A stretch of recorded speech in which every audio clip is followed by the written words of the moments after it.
Batik, aku mengenalnya sebagai warisan dari masa lalu.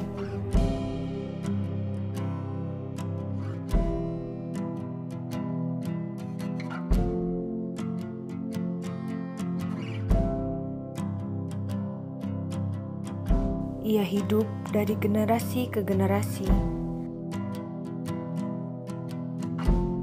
sebagai identitas bagi negeri ini sejak dulu kala.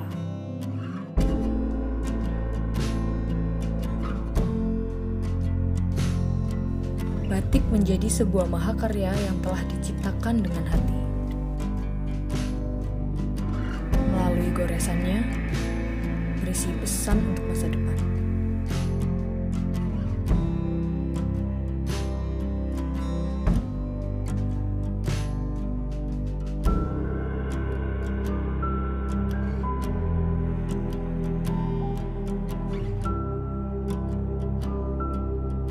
Berisi sejuta mimpi agar tersampaikan hingga anak cucu kelak.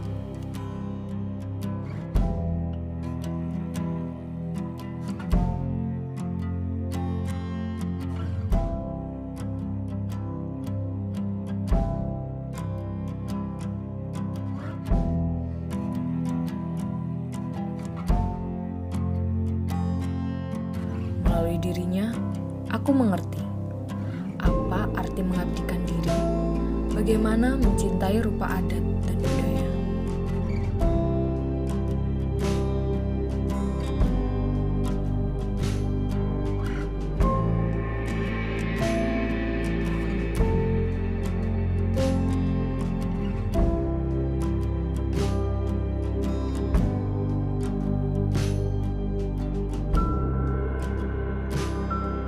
Dan hingga sampai saat ini, aku percaya batik tetap